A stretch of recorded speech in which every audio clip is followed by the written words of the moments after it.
केवल जहाँ परिवार मिल जाता है तो वहाँ आनंद की अनुभूति होती ही है। और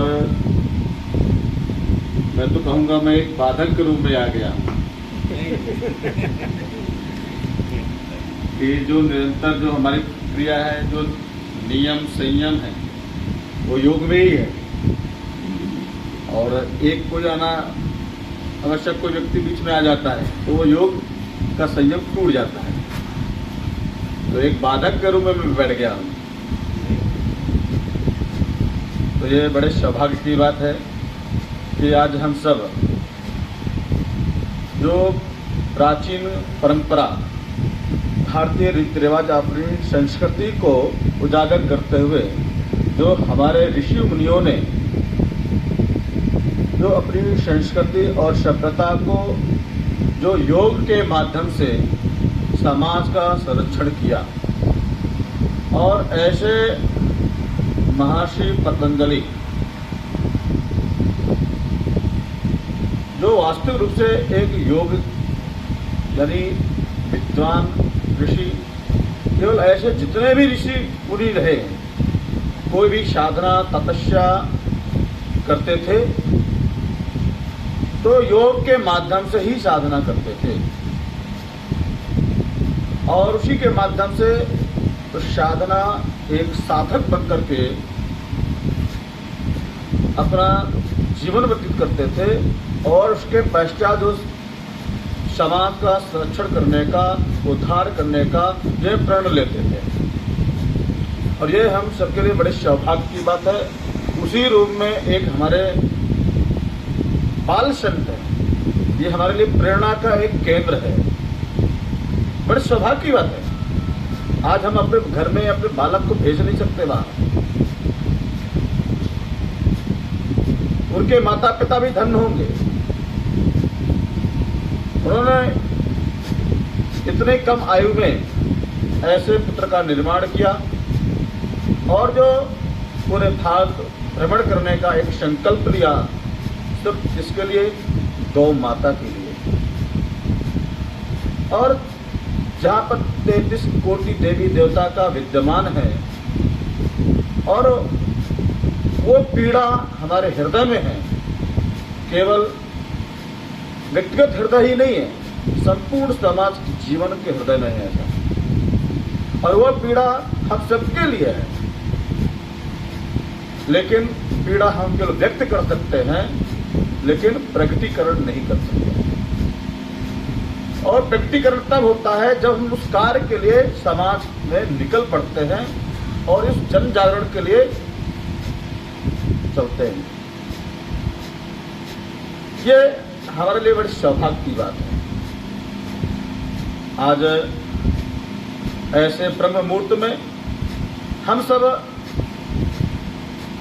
नित्य ये क्रिया करते हैं, ये निश्चित है हम सब भी एक साधक के रूप में सार्थक जीवन मेरा बने, मेरे परिवार का जीवन बने, और मेरा समाज का जीवन सार्थक हो और निरोगी काया हो, ऐसा हम सब कामना भी करते हैं।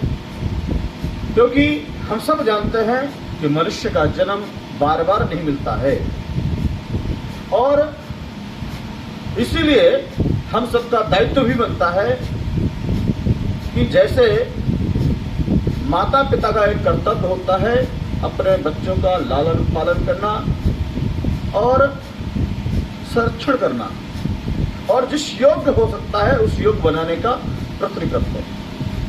केवल ऐसा ही नहीं कि केवल योग्य माता पिता ही ऐसा सोचते होंगे, एक अनपढ़ माता पिता का भी एक संकल्प होता है, और यह कोई नई बात नहीं है। ये हमारे यहाँ प्राचीन काल की ये परंपरा के आधार पर ऐसे जितने ऐसे हमारी माताएं होंगी अपने पुत्रों का निर्माण कैसे किया करते थे। ऐसे शिवा जैसे पुत्र, स्वामी विवेकानंद जैसे पुत्र, और ऐसे जितने भी महापुरुषों का नाम लूंगा वो अपने लिए भी कम पड़ेगा, क्योंकि वो बालक हमेशा शुरू से ही वो गर्भ में ही सीखता है। तो हमारे सामने प्रत्यक्ष प्रमाण भी है ऐसे। अभिमन्यु जैसा पुत्र माँ के गर्भ में ही सीखा, ये संस्कार है। और इसीलिए हमारे हिंदू संस्कृति में यह 16 संस्कार है, और 16 संस्कारों में से जो भी संस्कार है सब हमारे लिए एक प्रेरणा का केंद्र बनता है, और वो योग्य मनुष्य के रूप में योग पुरुष, युग पुरुष बनता है। और ये हमारे सामने ऐसे प्रत्यक्ष प्रमाण ऐसे महापुरुषों ने स्वयं बनकर के दिखाया, आज भी है। लेकिन जब जब ऐसे देश में संकट काल आता है, उस समय भी संकट काल आया था, तो उस समय ऐसे हमारे ऋषि मुनियों ने स्वयं ऐसे समाज को निकाल करके ऐसे बीच में निकाला, दिखाया ये दृश्य समाज का। जिस समय विश्वामित्र राम लक्ष्मण को लेकर के जा रहे थे, उस समय ढेर सारी हड्डियां दिख रही थी समाज। तो भगवान राम ने पूछा, गुरुवर ये हड्डियां किसकी है? उन्होंने कहा कि ये आपके पूर्वजों की हड्डियां हैं, ये ऋषि मुनियों की हड्डियां हैं, और जिसके कारण से हम पूजा पाठ नहीं कर सकते हैं, हम यज्ञ नहीं कर सकते हैं। इस प्रकार का अत्याचार, अनाचार और ये चल रहा है। और इसीलिए यह संकल्प भगवान प्रभु श्री रामचंद्र जी ने लिया, और वह संकल्प करके दिखाया भी। यह समाज का संरक्षण। और ऐसे ही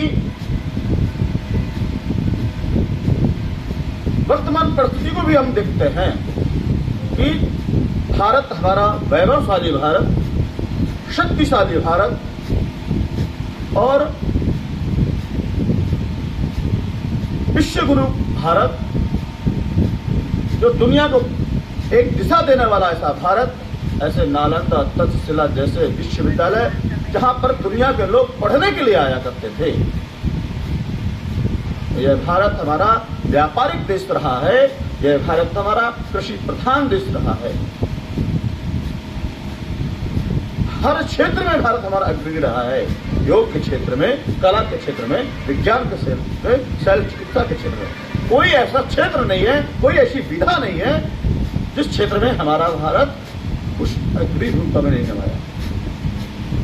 लेकिन ऐसी कौन सी ऐसी परिस्थितियां आई, उसके कारण से ये हमारा समाज ये शाख और भूलता चला गया, जिसके कारण से भारत को गुलामियों की जंजीरों में जकड़ना पड़ा।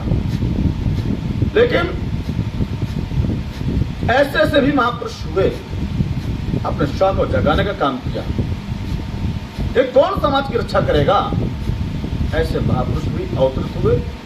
और इसलिए गीता में कहा भी है, यदा यदा ही धर्मस्य गलानी भवति भारता, यानी जब जब इस धर्म में हानि होती है, तब तब ऐसे कोई ना कोई ईश्वर के रूप में, इस महापुरुष के रूप में कोई व्यक्ति खड़ा होता है।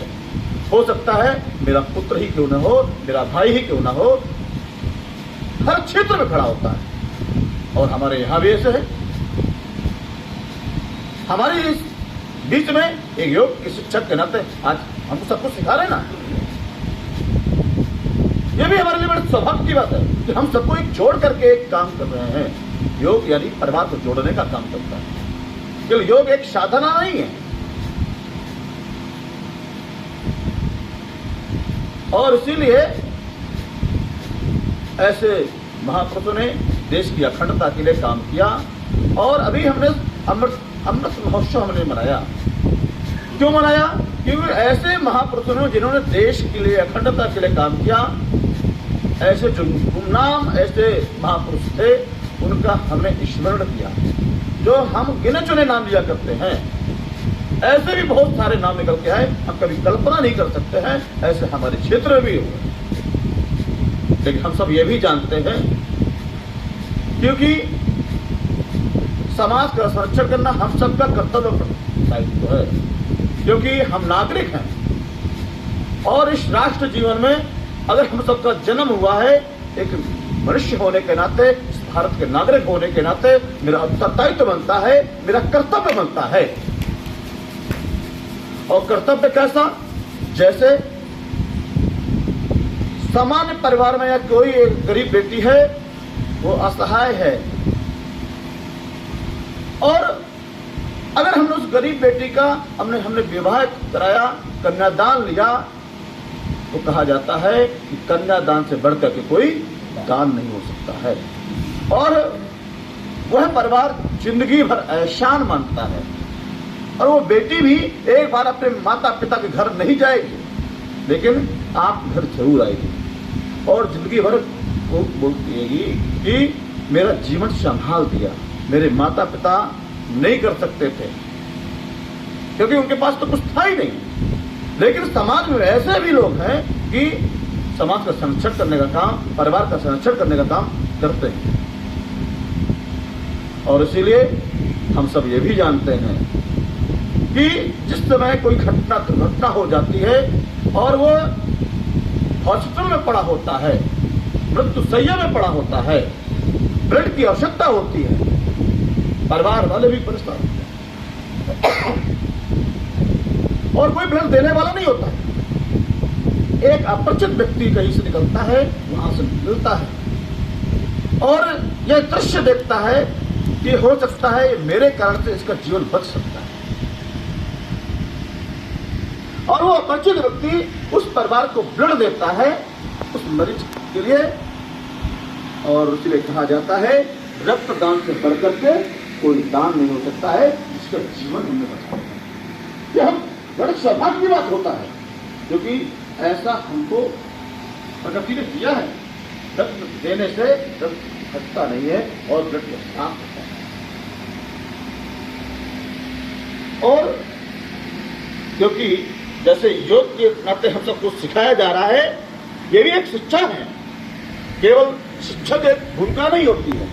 इसलिए कहा जाता है कि मेरे अंदर जो गुणवत्ता है, मेरे अंदर जो क्षमता है, अगर वो हम अपनी क्षमता, अपनी योग्यता हमने समाज को अगर दिया, अपनी शिक्षा अगर हमने समाज को दिया, इसलिए कहा जाता है शिक्षा से बढ़कर के कोई दान नहीं हो सकता है।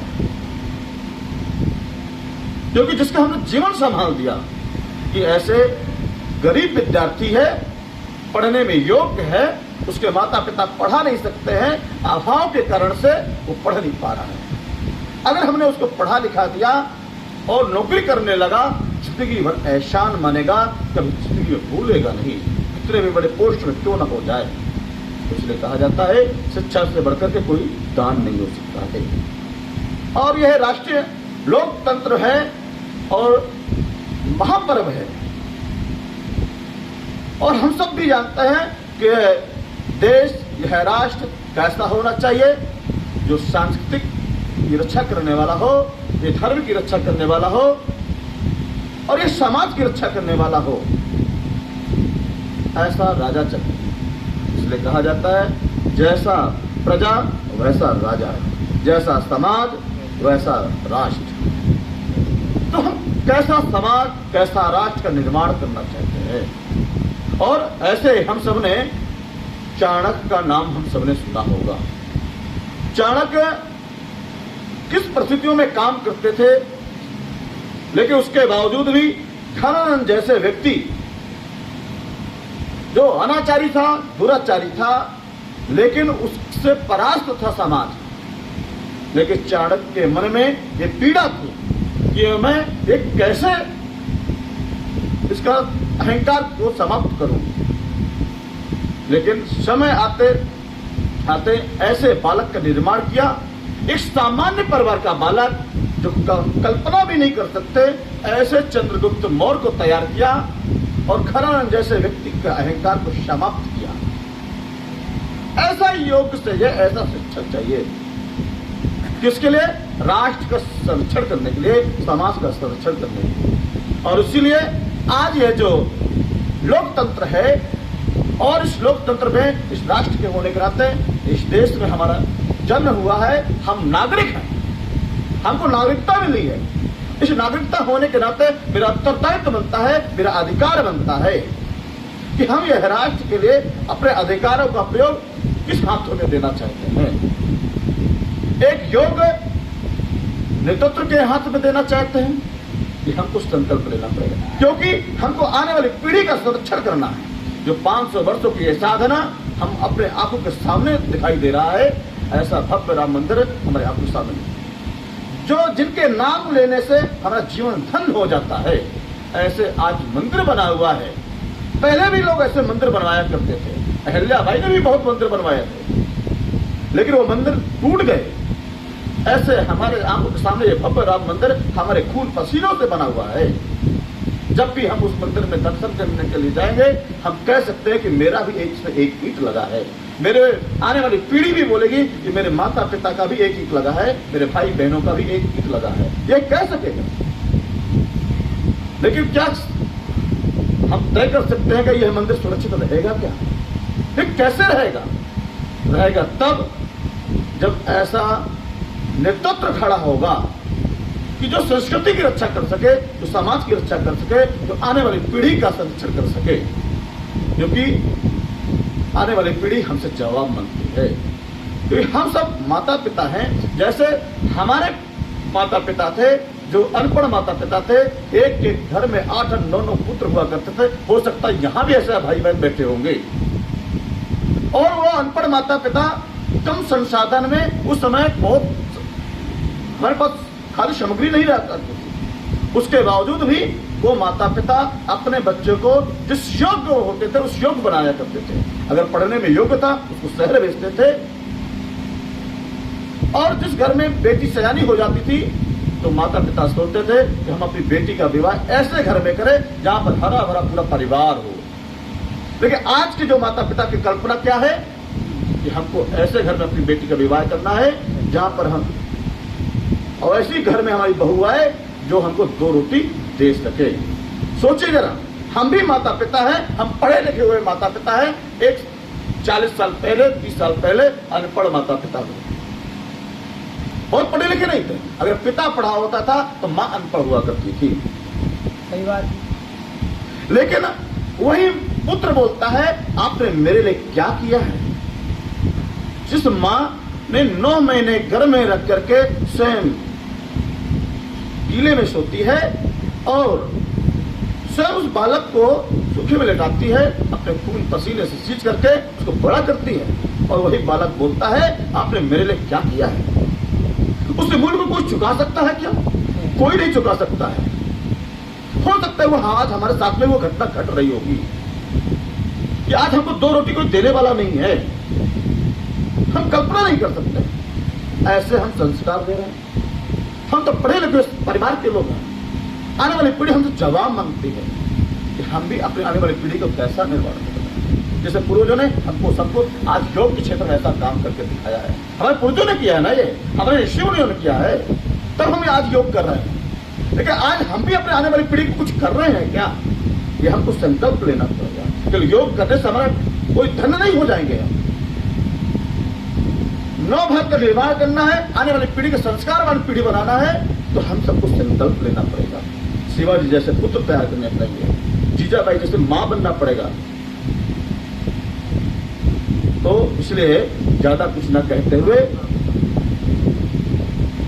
हम सब बोलते भी हैं, हनुमान चालीसा पढ़ते हैं, विद्यामान गुणियत चातुर राम काज करवे को आतुर, ऐसा बोलते हैं।